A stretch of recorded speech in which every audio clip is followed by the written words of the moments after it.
साधना TV और श्रद्धा TV पर कथा का रसपान कर रहे सभी भक्तजनों को जय श्रीमन्नारायण, जय श्री कृष्णा, राधे राधे।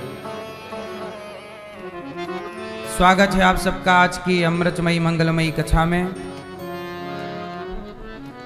इस कथा में परीक्षित बन के श्री अनिल कुमार जायसवाल जी सा परिवार सा पत्नी श्रीमती कमलेश जायसवाल जी सा पुत्र कार्तिकेय जी, पुत्री आंचल जायसवाल जी, लक्ष्मी जायसवाल जी और रविशंकर जायसवाल जी, मिथिलेश जायसवाल जी, मान्यता जी और सारा पूरा परिवार आपका और परिवार के वो लोग जो यहाँ आए हैं और कुछ वो लोग जो यहाँ नहीं आए, कुछ यहाँ से कुछ घर से ही टीवी पर कथा सुन रहे हैं, है ना। और हमारे जायसवाल जी अपनी 21 पीढ़ियों को कृतार्थ कर रहे हैं इस पावन सी कथा से।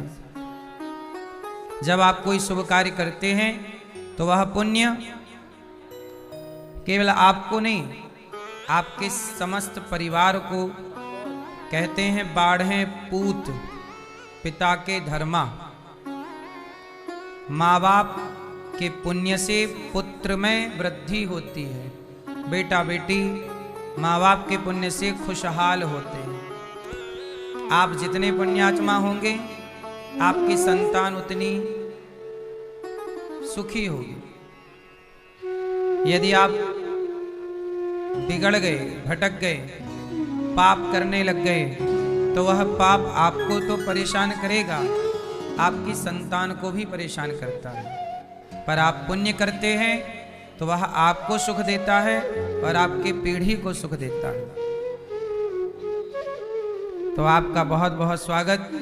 संग में श्री रामकृष्ण राज जी, मौसी आपकी सविता मरकाम जी, भाई दीप मरकाम जी, कोरबा छत्तीसगढ़ से आप आए हैं। आपने अपनी माँ को भागवत सुनवाई, आपने भी अपनी 21 पीढ़ी को तार लिया, बेटी होने का कर्तव्य पूरा किया।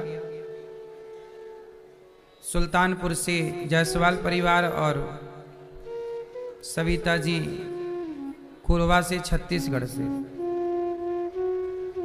आप सब पोथी पाठ के यजमान भी। 7 दिन आपने भागवत जी सुनी, पोथी पाठ हुआ। आपके पितरों के लिए, घर की सुख शांति के लिए भागवत जी के पोथी पाठ आपने कराए। अभी 5 मार्च से पुनः भागवत जी के पोथी पाठ बैठेंगे। आप भी अपने पितरों के लिए भागवत जी के पाठ करा सकते हैं। और 10 मार्च से 84 कोस की यात्रा होगी, तो आप भी 84 कोस की यात्रा में सम्मिलित हो सकते हैं। 84 कोस की यात्रा भगवान के इस पूरे ब्रजमंडल की यात्रा होगी। जो 84 कोस की यात्रा कर लेता है वह 84 लाख योनियों से मुक्त हो जाता है। इसलिए अभी 10 तारीख से 10 मार्च से 84 कोस की यात्रा है, तो आप प्रेम से कर सकते हैं, आप आ सकते हैं, नाम लिखा सकते हैं। कल की कथा में आप लोगों ने सुना कि भगवान ने उद्धव जी से कहा कि जाओ वृंदावन जाओ, गोपियों को हमारा संदेशा सुनाओ। देखो हुआ क्या कि गोपियां भगवान से बहुत प्रेम करती हैं और भगवान कृष्ण गोपियों को कह के कि मैं 2 दिन बाद आऊंगा, कह करके भगवान आ गए। कहाँ आ गए? कंस को मारने के लिए मथुरा। और जब मथुरा पहुंचे तो मथुरा में भगवान ने कंस को मार दिया। अब गोपियों को लगा अब आएंगे, अब आएंगे, अब आएंगे, पर कई महीने साल बीत गए, अभी तक नहीं आए। तब गोपियां कहने लगीं, आए नहीं श्याम जी, लगाई कहाँ देर रे। हे श्याम सुंदर, आप आए नहीं, कहाँ देर लगा दी आपने? कब से हम आपको पुकार रही हैं। पहले तो पुकार रही थी, इंतजार अब आएंगे अब आएंगे, नहीं आए तो गोपियां रोने लग गईं कि अब देखो हमारे कन्हैया लगता है अब नहीं आएंगे, लगता है हम भूल गए, उन्हें वहां गोपियां मिल गई होंगी, शायद वो हमें भूल गए होंगे। गोपियां बेचारी भगवान की याद में रोने लग गई। भक्ति, गोपियां भक्ति करती हैं और भगवान की याद में तड़पती हैं, रोती हैं। आप लोगों को ये कथाएं यही समझाना चाहती हैं मैया कि भगवान की भक्ति करो, पर जान लो कि भक्ति क्या है। आजकल भक्ति नहीं जानने से बड़ा नुकसान हो रहा है। लोग, ऐसा है ना, आप पीतल को सोना कहते रहिए, तो क्या आपके कहने से कभी पीतल सोना हो सकता है? नहीं जी, मेरे तो बाप दादे मानते आए हैं कि ये सोना है, सोने जैसे चमकता है। तो अब मान लो कि सोना है क्योंकि बाप दादे मान रहे। बताओ ये क्या है? पीतल है कि सोना है? बताओ, हमने अपनी हाथ से उतार के दिखाया है आपको। बताओ ये पीतल है कि सोना है? हैं? जोर से। तो फिर आधे दाम में ही ले लो आप लोग। हैं? सोने का भाव हम पीतल भी पहन लें तो लोगों को लगता है सोना पहने हैं, जबकि ये पीतल है, सोना नहीं है। 60-70 रुपए का है ये केवल। लोगों को लगता है सोना पहने हैं, और लगता भी सोने जैसा है, रंग में नहीं छूटा इसका। बोलो हाँ, देख लो, कहीं से कहीं तक नहीं कह सकता कोई जल्दी से कि सोना नहीं। बस यही हाल है। हमें पहचान ना होने से हम पीतल को जोर से सोना मान लेते हैं, क्योंकि हमें उसकी पहचान नहीं है। आप लोगों से बस इतनी सी प्रार्थना है कि जो भक्ति है उसे तो भक्ति मानो, पीतल को सोना समझने की जरूरत। भक्ति जो है वो तो भक्ति है, पर जो भक्ति नहीं है, आपको लगता है ये भी भक्ति है, हम करते आए हैं यही सही है। आपके मान लेने से कि आप मान लें कि ये सोना है, सोना नहीं हो सकता। भक्ति क्या है? तो गोपियों का ये प्रसंग बताएगा कि भक्ति क्या है। तो सुनो, गोपियां कहती हैं कि हम तो पूजा जानती नहीं, पाठ जानती नहीं, जप तप साधन जानती नहीं, तो क्या जानते हो आप? बोले हम भगवान की याद में केवल रो सकते हैं। तो अच्छा, रो। अच्छा एक बात बताओ, ध्यान करने से ज्यादा ध्यान लगता है भगवान का, कि पूजा करने से ज्यादा ध्यान लगता है, कि पाठ करने से ज्यादा ध्यान लगता है, कि मंदिर जाने से ज्यादा भगवान में ध्यान या मन लगता है, या भगवान के लिए रोने में ज्यादा ध्यान लगता है?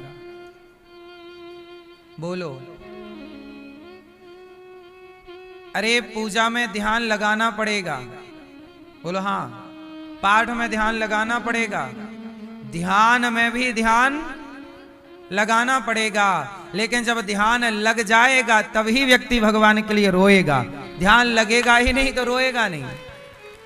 तो भगवान की याद में रोने का तात्पर्य है कि ध्यान लग चुका, अभी आप ध्यान लगाने की श्रेणी में हैं, और रोने वाले ध्यान लग चुका की श्रेणी में हैं। एक स्टेप आगे, एक कदम।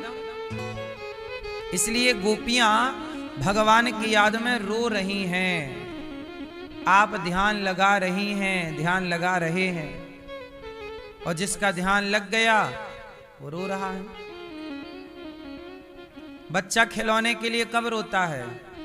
जब खिलौने में ध्यान लगा रहा होता है कि लग चुका होता है, हैं? लग चुका, अब उसे वही चाहिए, अब उसके लिए रो रहा है। जब ध्यान लग जाएगा तब ना बच्चा रोएगा।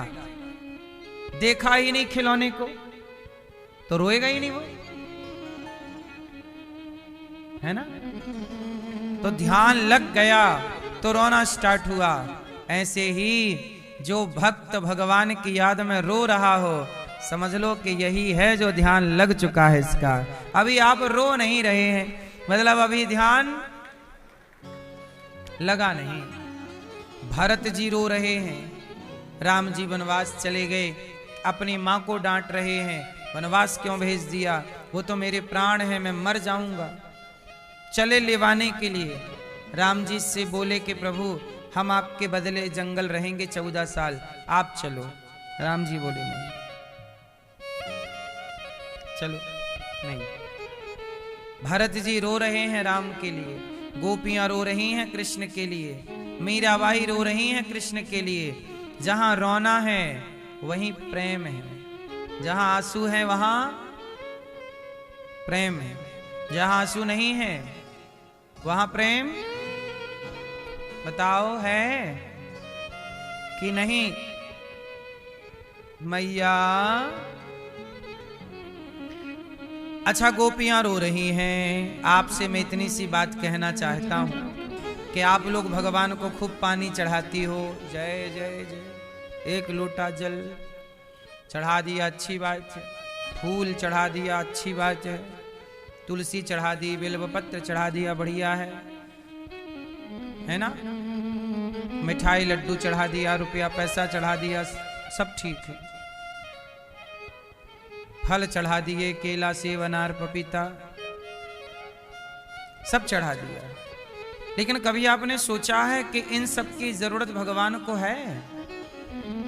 आज लोग बिल्व पत्र ले जाते हैं, तुलसी ले जाते हैं और भगवान के पास जाके ऐसे फेंक देते हैं। ये लोग माला ले जाएंगे और माला ऐसे, बिहारी जी के मंदिर में जाके कुछ लोगों को हमने देखा, ऐसे माला लेंगे फेंक देंगे दूर से भगवान जी की ओर। अब आप बताओ, आप जयमाला में खड़ी हो और आपका होने वाला पति माला आपके मुंह पे फेंक के मारे, ले हो गया जयमाला,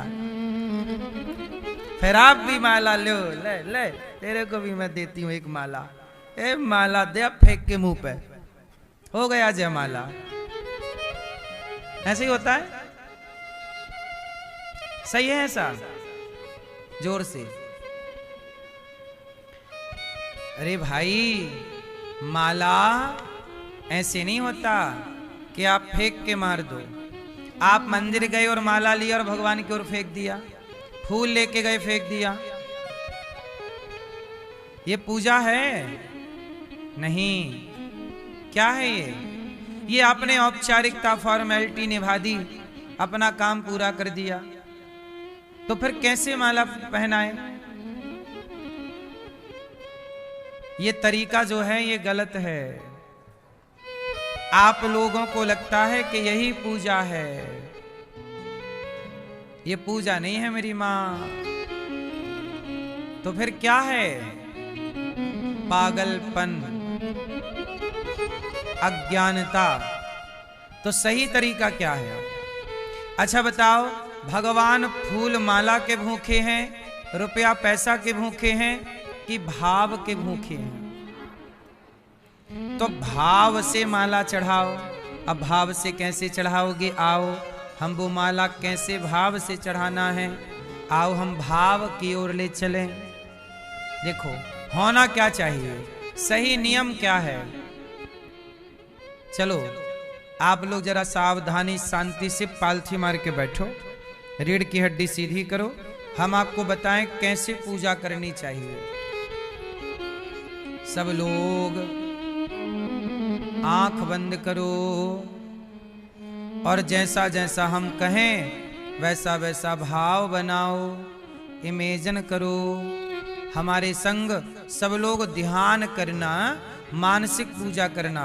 अब देखो अभी हम आपसे माला भी चढ़वाएंगे, लड्डू भी चढ़वाएंगे और भगवान का झूला भी आपसे झुलवाएंगे और आप करेंगे सब कुछ। देखो क्या तरीका होना चाहिए। सब तैयार हैं? शुरू करें? सुनो, अब हम आपको ध्यान के द्वारा भगवान के धाम में ले चलते हैं। इसे कहते हैं मानसिक पूजा। अब ये कौन सी पूजा स्टार्ट करा रहा हूं मैं?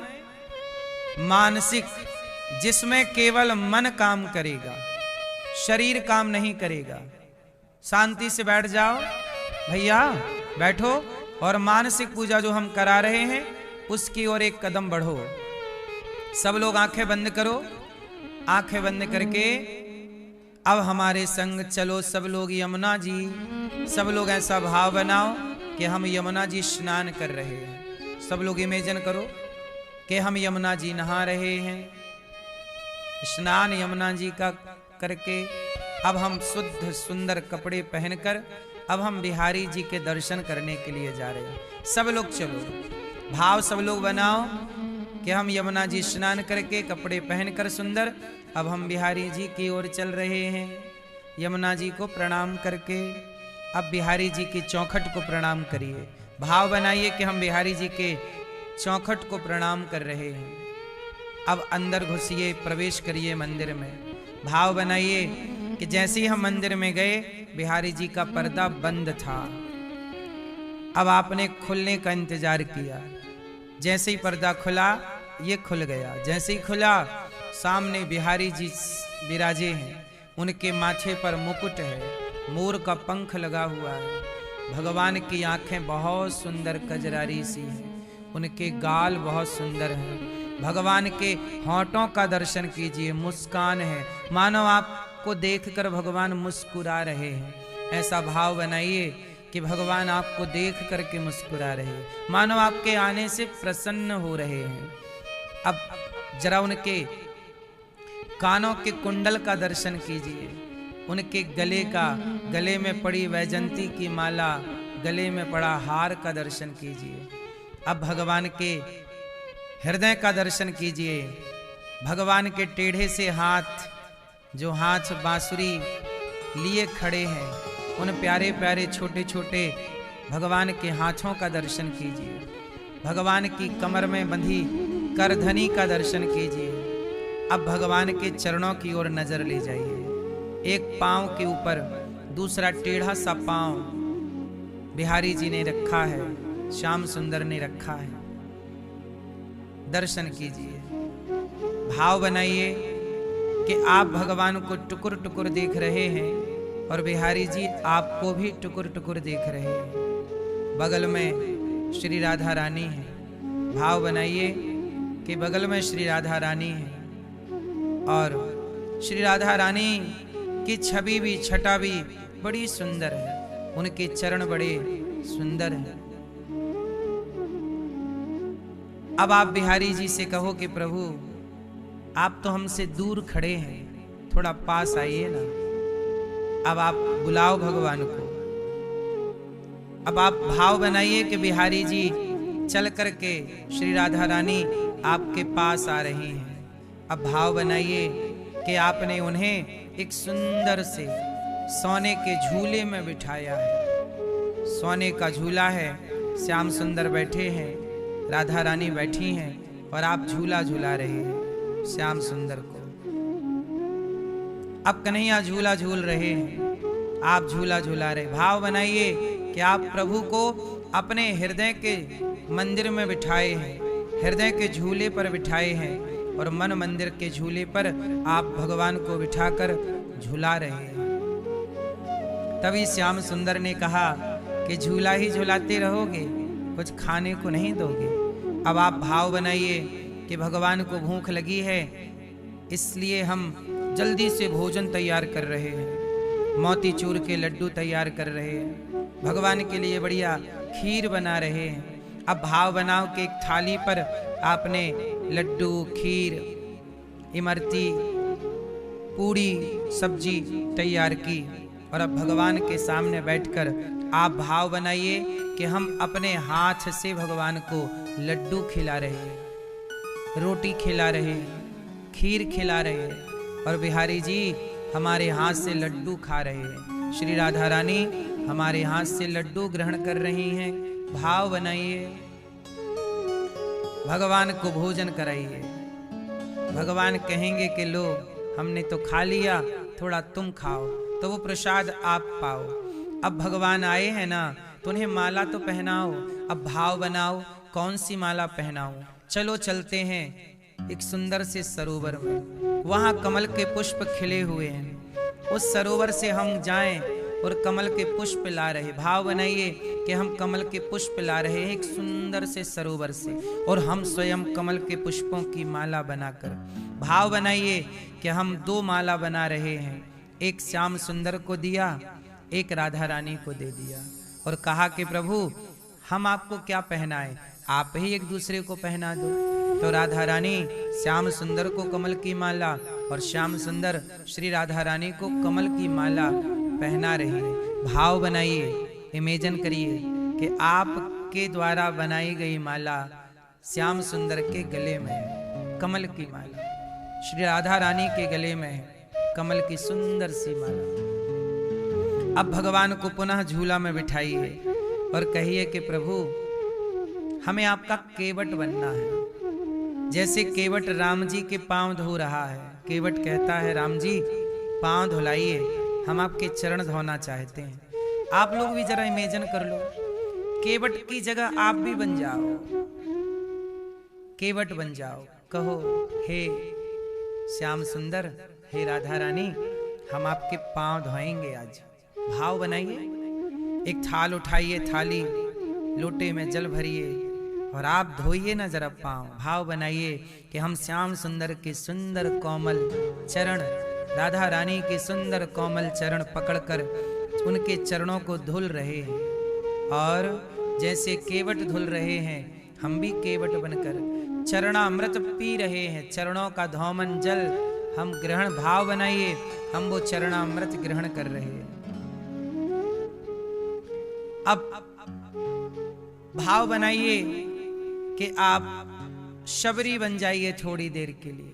जैसे शबरी राम को जूठे बेर खिला रही हैं, आप भी भाव बनाओ कि आप भगवान को अपने हाथ से सुंदर सा सुंदर सुंदर फल प्रभु को दे रहे हैं। आपके हाथ से भगवान फल खा रहे हैं, केला खा रहे हैं, सेब खा रहे हैं, बेर खा रहे हैं। भगवान आपके हाथ से हर वस्तु ग्रहण कर रहे हैं। अब भाव बनाइए कि आप भगवान को प्रेम से पुनः झूला झूला रहे हैं। अब भाव बनाइए कि प्रभु कहो कि हे श्याम सुंदर, जब आप त्रेता में राम बने तो आप मुझे राम का दर्शन कराइए ना, आप कैसे लगते थे त्रेता में। तो जो श्याम सुंदर और राधा रानी झूले पर हैं, भाव बनाइए कि अब वो राम और सीता के रूप में परिणित हो गए, प्रकट हो गए। आहा हा, आपने दर्शन किया। भाव बनाइए कि आपके सामने श्याम सुंदर आपको हर अवतार का दर्शन करा रहे हैं। आपने राम अवतार का दर्शन किया, बगल में सीता मैया है, आपने उनके गले में भी सुंदर सी पुष्पों की माला पहनाई। भाव बनाया कि हम भगवान के गले में पुष्प की माला धारण करा रहे हैं। भगवान को, राम लला को भी हम लड्डू खिला रहे हैं। अब आप भगवान से कहिए कि प्रभु आप जो बैकुंठ में लेटे रहते हैं, एक बार अपना लक्ष्मी नारायण का दर्शन हमें कराइए। तब भगवान बोले चलो। आपका हाथ पकड़ के भगवान बैकुंठ लेकर के गए, और वहाँ शेष नांग पर भगवान श्रीमन नारायण लेटे हैं और लक्ष्मी जी चरण दबा रही हैं। अब आप भगवान का यह स्वरूप का दर्शन कर रहे हैं। भगवान श्रीमन नारायण लेटे हैं, लक्ष्मी जी चरण दबा रही हैं। तो एक पांव कौन दबा रहा है? लक्ष्मी जी। एक पांव खाली है, तो आप भाव बनाइए कि माँ मैं बैठ जाऊं यहाँ, मैं बैठूं यहाँ, आप भी बैठ जाइए। और दूसरा पांव भगवान के चरणों का आप दूसरा पांव दबाइए। एक पांव लक्ष्मी जी, एक पांव भगवान श्रीमन नारायण के आप चरण सेवा करिए। भाव बनाइए कि बैकुंठ के पति भगवान श्रीमन नारायण के हम चरण सेवा कर रहे हैं, और भगवान हमें टुकुर टुकुर देख रहे हैं। अब हमें भगवान श्रीमन नारायण में ही राम का, कृष्ण का, नरसिंह भगवान का समस्त अवतार प्रकट हो गए। हम भगवान के सारे अवतारों का दर्शन कर रहे हैं और तभी हम भगवान से प्रार्थना करें। अब आप सब लोग हाथ जोड़ लो और मेरे संग छोटी सी प्रार्थना करो। बोलो, हे श्रीमन नारायण, हम पापी हैं, अधम हैं, नीच हैं, दुष्ट हैं, खल हैं, कामी हैं। हे श्याम सुंदर, हे रघुनंदन, हे दीन बंधु, हे दीन दयाल, माना कि हम पापी हैं, पर जैसे हैं हे नाथ हम आपके हैं। हे प्रभु, हमें स्वीकार कीजिए। हे नाथ, हे श्रीमन नारायण, आपके सिवा हमारा कोई नहीं है। आप ही हमारे माता हैं, हमारे पिता हैं। हे प्रभु, संसार में आकर हम भटक गए हैं। यहाँ के लोगों को अपना मान बैठे हैं। हे नाथ, हमारे अपने तो आप हो। इसलिए हे श्रीमन नारायण, मैं आपको भूल भी जाऊं पर आप हमें ना बिसारिए। हे नाथ, हमें ना बिसारिए। हे श्रीमन नारायण, मैं आपको कभी भूलूं नहीं। श्रीमन नारायण चरणौ शरणम प्रपद्ये, श्रीमते नारायणाय नमः। हे प्रभु, सदा आपके चरणों में मन लगा रहे, सदा ये शरीर